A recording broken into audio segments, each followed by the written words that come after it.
everyone is twitching because 50 Cent just woke up something in King Harris. Lil Bro went nuclear after jumping on live. I wanna say something about my mama. Your mama dead as Your mama dead as Go dig her up. Go dig her up. Boosie then arrived with the smoke. But man, when you start talking about people's deceased parents, you crossing a line that's hard to come back from. However, Guy, you cross a line that's difficult to recover from when you start discussing people's departed parents. However, King and T.I. are not prepared for Boosie's subsequent remarks. Let's begin. King Harris loses it when 50 Cent goes too far. Look, there are some things in hip-hop that you simply do not do. You can spend all day discussing a man's musical taste. You can make fun of his streaming numbers, his hairstyle, or anything else. It's all fair game. It is ingrained in the culture. However, one rule has persisted since the start of this whole rap thing. Even the most careless and disrespectful characters in the game have typically been aware of this rule, and it's a straightforward rule. You don't involve a man's family. You don't target someone's spouse. You don't target someone's mother. The two individuals who genuinely have the problem continue to be at odds with one another. However, Curtis 50 Cent Jackson made the decision on February 22, 2026, to violate that rule in the most visible manner possible. And the consequences of that choice have resulted in one of the most outrageous, intimate, and awkward feuds the hip-hop community has witnessed in a very long time. This is what took place.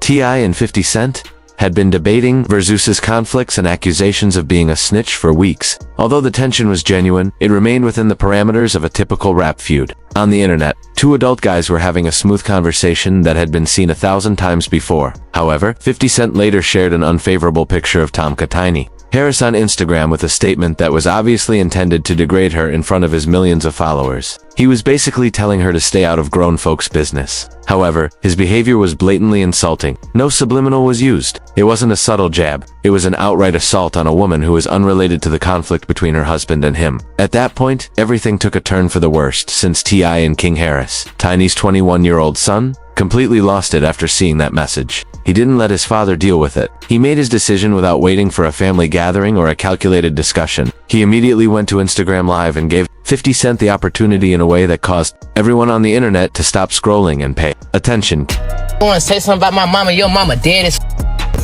Your mama dead as Go dig her up. Go dig her up. King Harris suddenly took this beef to a level for which no one was ready. He immediately targeted 50 Cent's most serious injury. He was referring to 50 Cent's mother, Sabrina Jackson, who passed very tragically in a home fire when 50 was just 8 years old. It's more than just a 50-year-old aching area. Without a second thought, King Harris struck straight at the defining trauma of his life. However, the young boy from the A was far from finished. He continued to exert the same amount of energy without showing any indications of slowing down. Post a picture of your mama. She dead. Pay respect. Stop playing with my mama. Playing like that. Going like that. This young man had absolutely no filter. On a live feed that thousands of people were watching in real time, he was letting go with this unfiltered, genuine rage. He advised 50 to upload their own mother if they wanted to play the image game and put someone else's mother online. However, since she is no longer with us, you are unable to. That's the kind of stuff that silences a room. Something like that can permanently alter a beef. How y'all raised? I'm not raised like that. I don't go. I'm not going about my mom. I'm not going. King repeatedly emphasized that his upbringing would not let him to simply stand by and watch someone treat the woman who gave birth to him disrespectfully. Tip reared him. He wanted everyone to know that he was reared differently. So tell your dad mama dig her ass up and post a picture that look better than my mama. That was a direct warning shot. By sending this type of energy to the Harris family's door, King was letting 50 and anybody connected to him know that they had made a huge mistake. King didn't end there. He targeted 50 Cent's connection with his son, Marquise Jackson, which is widely recognized as his other significant vulnerability in the hip-hop industry. Public knowledge of 50 and Marquise's nasty, protracted falling out, which has been evident on social media for years, made one sting. King was well aware of how to take advantage of that. You not love. You rich, but you not love. Money means nothing without no one to spend it with.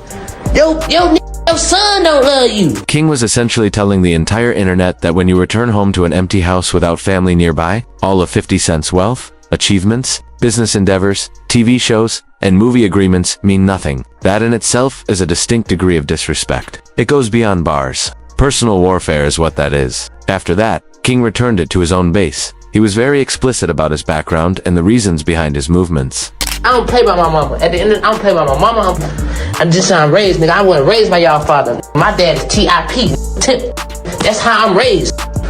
I don't play like this. On Live, King Harris wasn't just talking recklessly. On February 24th, 2026, the young rapper actually went to the studio, recorded a whole diss track, and released it on all major streaming platforms under the title Made Man. King, dressed in a red hoodie and beanie, stood on every word of the music video, which was shot in a parking garage full of foreign whips. He delivered bars like, "Speaking on my mama, I tell Chaz, ring the alarm," probably cross his legs and fold his arms. To make it obvious that the image was real, he even unearthed an old NSFW photograph of 50 Cent clutching what looked like an adult toy, shared it on his account, and included the hashtag #NoAI.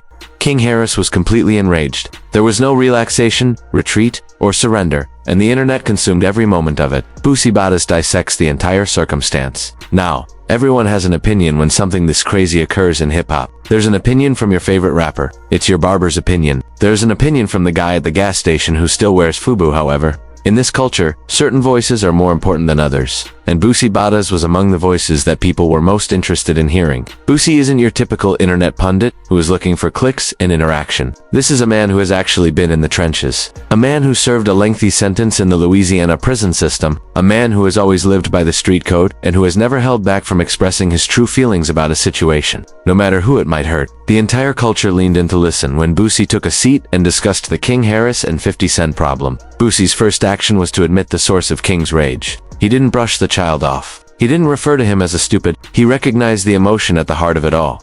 First off, you gotta understand where King coming from.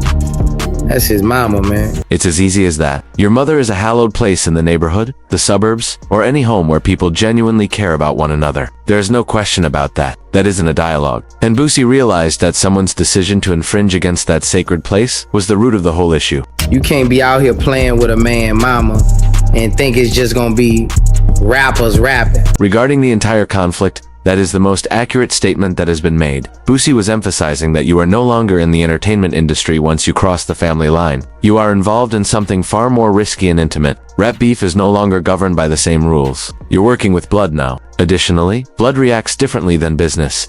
King of YN, he got that fire in it.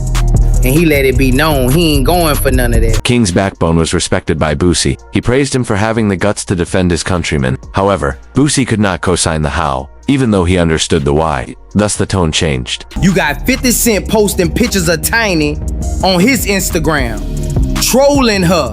Boosie initially placed the blame in the proper place. This began when 50 Cent pulled Tiny into a feud that was unrelated to her. Telling people to keep his name out their mouth.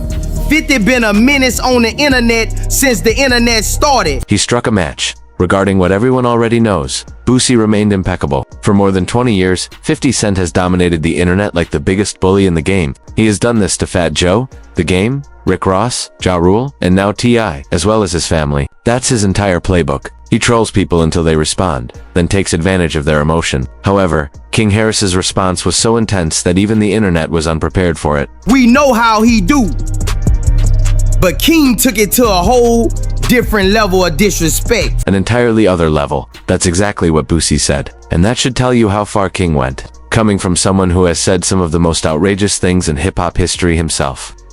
Because he felt like 50 was trying to play his mama like she wasn't a legend. King was riding to carry on his mother's legacy. He wanted everyone to know that Tiny Harris is not someone you should make fun of in order to acquire likes. However, he went too far in upholding that legacy, which even Boosie, a man who has witnessed a lot, felt was too much. Talking about, your mama dead as go dig that up. Even as Boosie repeated King's comments, the seriousness of what was stated lingered in the air like smoke. Dark and heavy. That's some heavy, dark shit to be saying.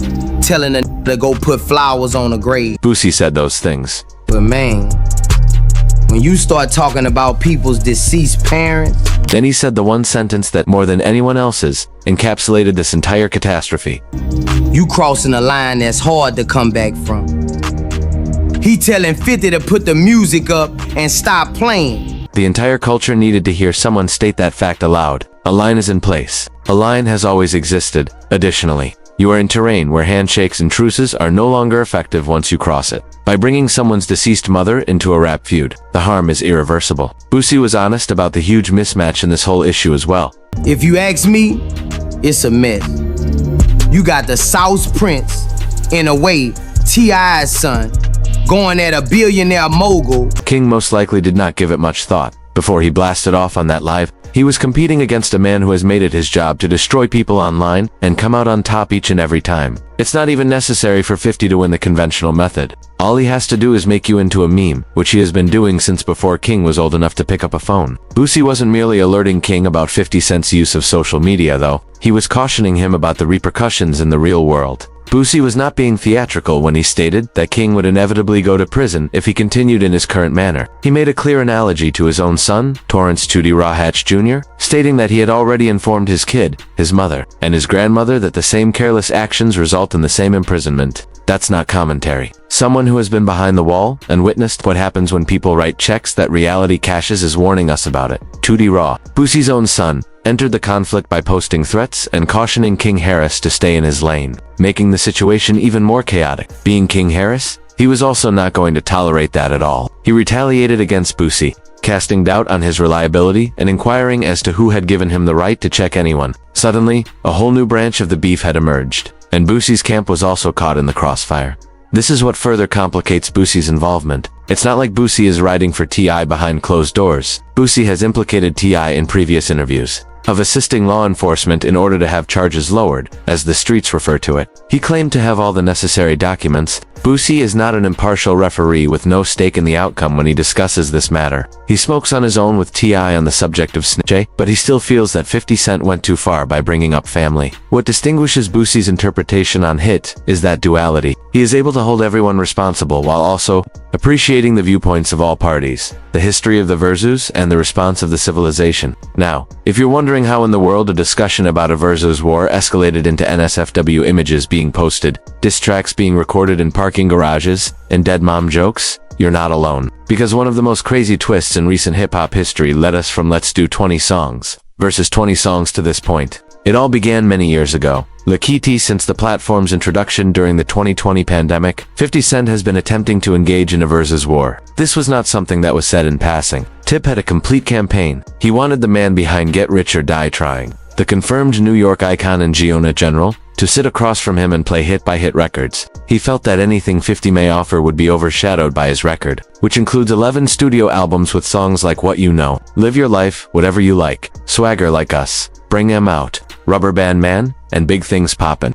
He even made fun of 50's sales loss to Kanye West in 2007, as evidence that 50 was afraid of catalog battles in a 3-minute Instagram video that he posted on his birthday in 2020, directly taunting him. However, 50 Cent never showed any interest. No, not in 2020, not in 2021. When T.I. at the 50s show Black Mafia Family's Atlanta debut, he literally stormed the stage, grabbed the microphone, and called him out. In February 2026, for example, T.I. went on the Nightcap podcast with Shannon Sharp and Chad Ochocinco Johnson and reiterated it for everyone to hear. Nah, I said I wanted 50. That's what I said. He don't want no smoke though. No, I stated that I desired 50. I said that, but he doesn't want to smoke. Each and every time T.I. 50 responded to the challenge in precisely the same manner, sharing old Crime Stoppers ads and purported court footage to promote the snitch narrative with the caption, "Keep my name out your mouth and no verses. Let's do the stay away challenge." This was 50's entire strategy. Instead of ever listening to the music, use memes and old videos to divert, troll, and flip the subject. Because most people didn't know how to deal with that level of energy. It always worked. However, on February 22nd, T.I. claimed in a public interview with the $1 Million Worth of Game podcast that he no longer respected 50 Cent following the versus dodging. This time, 50 Cent did more than just troll. He became intimate. The fuse struck the explosive at the exact moment he uploaded Tiny's photo. I reacted as an artist would have. He proceeded to the lab and released 2 diss tracks in quick succession. Right One, produced by Lil Kane, on February 23rd and War on February 22nd. Right One was ferocious. Tip referred to 50 as a Fed dispatcher, described him as a small man in a large shell, and even brought up Daphne Joy, 50's ex, by bringing up her purported involvement with those charges. The bars were filthy. T.I. rapped with a ferocity he hadn't displayed in years, and the culture responded right away. All those with platforms had something to contribute. The first to speak up was Charlemagne the God. He blamed 50 Cent, claiming that T.I. was never impolite in the first place, and that 50 became irrationally emotional. The topic that kept coming up in every discussion about this beef was brought up by someone else on the show. She then came to the conclusion that everyone in the culture had a gut feeling about it. Honestly, what his wife got to do with anything? You know, the family thing, it's just weird. Them two brothers got a problem. It's like, all right, keep going at each other if that's what y'all gonna do. But the moment you bring somebody's family into it, it gets crazy. So I totally understand why King went off. You know what I mean? That's his mother. God kept it all the way above. Charlemagne. He stated that those two shouldn't even be at odds and that he hoped they could work things out like adults. But he also made it apparent that he fully understood King Harris's reaction when his mother was brought into the conflict. DJ Academic's perspective was very different. He wasn't even attempting to be impartial. He was handing 50 Cent the rounds while he had the scoreboard out. I'll be honest with you. I got 50, I got 54 on you right now. It's not a good look for you, brother. 51. The beef for 2 none thanks to a cat who claimed that T.I. as 50 was attacking his character. He persisted in advancing the versus angle, giving the impression that Tip was ignoring the actual problems. Academics also pointed out the stark contrast between a youthful rapper and a millionaire entrepreneur, calling King's remarks about his dead mother holy, which means utterly stunning. I gave that take a lot of fire. Due to his New York prejudice, several Southern supporters thought Academics was riding for 50. On his podcast, Joe Budden broke it up and offered one of the more fair-minded opinions in the entire debate. He referred to T.I.'s diss tracks as the secret to defeating 50 Cent and claimed to adore the family flex. Because a true musical response is the one thing that 50 has never been able to manage. Only when the other person reacts emotionally on social media does his trolling work. 50 has no response when someone walks to the booth and really drops bars. The red flag that everyone needed to hear was also raised by Budden. Reconciliation becomes nearly impossible once you pass that threshold, he said, raising the question of whether the beef had gone too far now that dead family members were being mentioned. Through her way up with the Yee platform, Angela Yee covered the entire story, noting some significant events while remaining largely impartial. She brought up an intriguing fact that many people overlooked, pointing out that King jumped right in when 50 rekindled the Harris family feud by posting, Many people observing from the outside thought that 50 Cent was backtracking when he began to delete all T.I.-related content from his Instagram. Chad Ochocinco Johnson and Shannon Sharp hosted T.I. to sort of kick off this most recent round. They also responded to the escalation on their show by talking about King's response, 50's tiny post, and whether or not this was all going to escalate into a real battle on their Nightcap podcast. With the underlying caution that everyone was feeling, they managed to keep it mostly amusing. In a short time, this had evolved from a game to something far more serious. And that's the current situation. King Harris's Made Man is gaining popularity on streaming services as of February 26, 2026. T.I. is now previewing new content targeted toward 50 Cent has removed any traces of T.I. off his Facebook content, but keeps coming up with clever methods to troll in the background. In the process of voicing his opinion, Boosie Badass became embroiled in a side feud with King, and the entire hip-hop community is seeing things unfold like an unwelcome reality show that they can't stop watching. The question Boosie posed in his interview is the same one that appears in every podcast episode, every barbershop argument, and every comment section. Where do you go from telling a man to dig up his mother's grave to bringing deceased parents into a rap feud? Because boundaries are constantly broken in our culture. A component of the game is disrespect. However, once you cross some boundaries, it's impossible to go back. No photo op at a charity event, no common buddy mediating a conflict, no squashing it over the phone. The harm has been done, and everyone involved in this issue, including King Harris, T.I., 50 Cent, and Boosie himself, is aware that there is no turning back when it comes to bringing up someone's deceased mother. Never, ever, not today, not tomorrow. Similar to this video, to learn more, click on the card that is displayed on your screen.